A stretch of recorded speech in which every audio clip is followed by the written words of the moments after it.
Hello, today we're going to be looking at this, the XbotGo AI Cameraman with smart AI tracking, and it's a sports tracking gimbal that comes with a massive stand. We'll have a look at the stand soon, but in the meantime, let's get it unboxed. So the box is quite nice. It comes with a flip on the side of it, and there's just a bit of instructions telling you to charge the gimbal before use, lift the arm up and fold the gimbal, mount the smartphone and balance it. The top of the smartphone should be on the same side of the notch on the clip. To turn it on, press the power button for 1 second. After the use, press the power button to turn it off.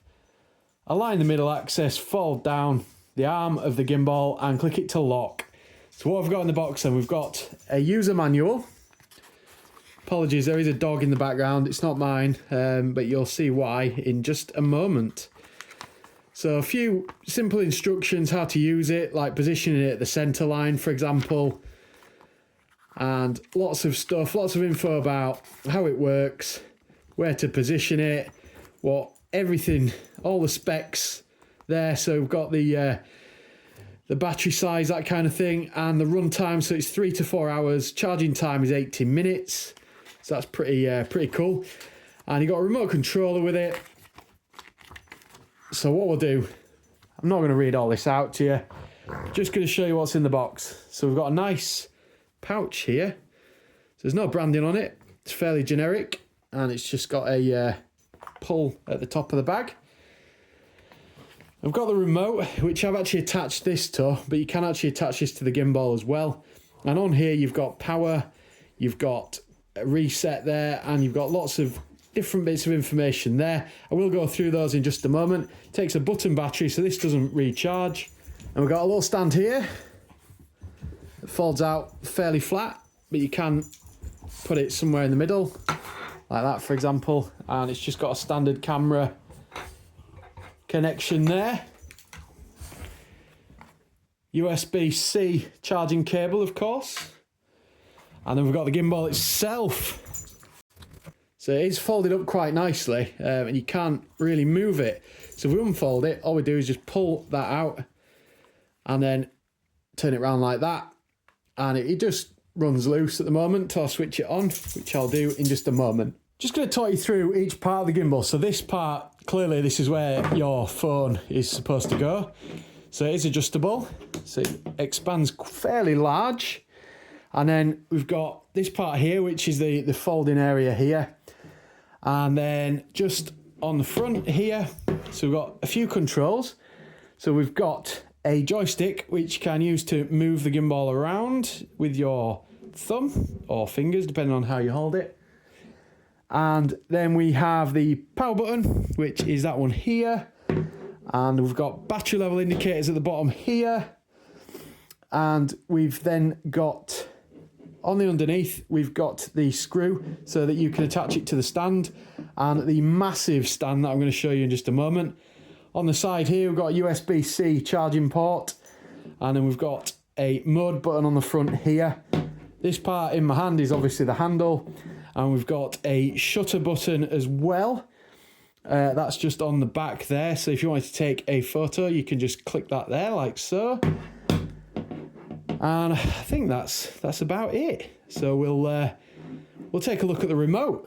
So on the remote, we've got a power button here, so you can power on the gimbal if it is powered off, or you can power it off if it's powered on. Got a function select button there, so you can adjust the function of the app from remotely with this controller. Got a confirm button, which is that one here. That's to start recording or to stop recording. And then we've got directional buttons here, which is a sort of joystick type thing. Okay, without further ado, let's take a look at the stand. The stand comes in a carry case like this. Let's get it open.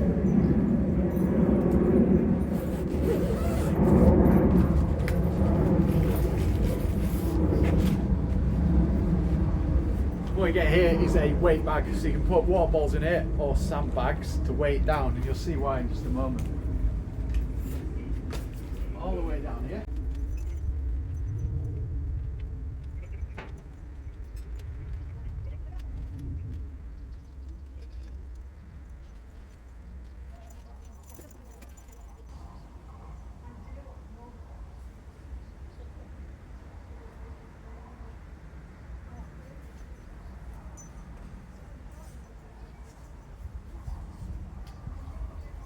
I'll just briefly show you how to get the app. You literally go in the Play Store and search for XbotGo. And what happens? It'll be top result. So just install that. And once you've installed the app, you just need to open it up. And then just needs you to accept the agreement. So I'm just going to do that in the interest of being quick. It says, choosing the right recording location, please set up the device near the center line of the field as possible. Mount the mobile phone. Direction indicator at the top of the phone should point to this direction. Then power on, turn on the power of the gimbal and connect it via Bluetooth from the app. I think we're about to see some magic, so I'll just switch it on. There we go. So it's kind of centralized now, and as you can see, it's going to stay pretty much where it needs to be.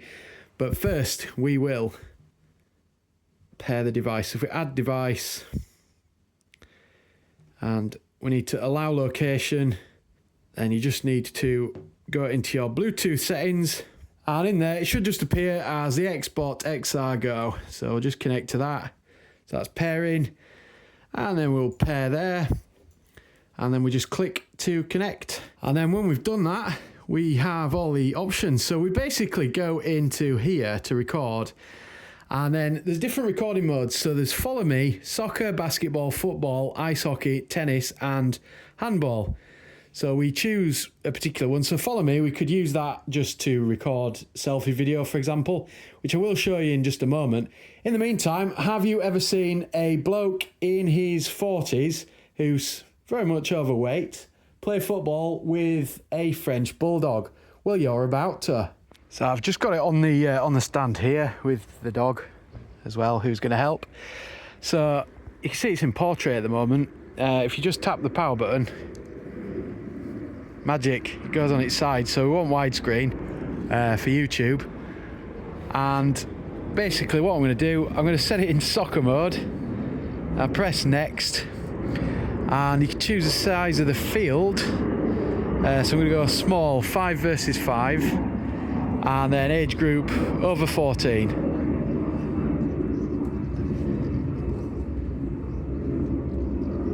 Just gives you a few bits of info before it starts to go. So it should be about 1.3 to 1.8 meters according to this. So I do need to raise it a little bit. So you can actually stream, but I'm not going to be doing that today. And that button on the back needs to be near the centre line. I don't have a proper pitch. We're just going to test it out just on a very basic level. So we've got the pitch here. So we're not recording yet, but if I hit record, it will do. But let's just have a look at what settings there are. So we can zoom. We've got max video duration in minutes, screen auto dim, do that to save battery, timestamp settings, we want to turn that off, auto zoom on, auto tracking on, maximum pan angles, so you can set that as well. That's pretty cool. So we'll have it very wide angled here, maybe not a full 180 because there's no point. Maximum panning speed, so you can speed that right up. So we'll do that because it's going to be a really intense game. And then we'll save the current settings. Resolution, there's only 720 or 1080p available. And if you go home, it just comes out of here. You will notice there is a little stamp in the corner. So let's record and see what happens, eh?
quite like this device, but the main reason I do is for this. So this is tracking me, and my hand is going all over the place. It's keeping a very steady shot. So actually, despite me not really using this for much sports kind of stuff, I do like using it as an actual gimbal. So it's pretty good at tracking, just moving around a little bit, and it's following my face quite well. I am absolutely soaking from playing football with the dog. But that's just some of the things I need to do to review these products. I think the full package, the gimbal and the stand, is really good. I've got a lot of uses for that stand. The fact that it's just got a generic camera connector on there does mean I can use it for all sorts of things in my production. So you do get a good value for money there. Sports tracking, I'm gonna just, while I'm talking now, I'm gonna play some example footage that the manufacturer did provide to me. Because I did say I'd probably struggle to get some actual sport filmed, but I did want to review the product, and they were fine with that. So thank you, and thank you for your patience in me doing this review for you. But as you can see, it's reasonable.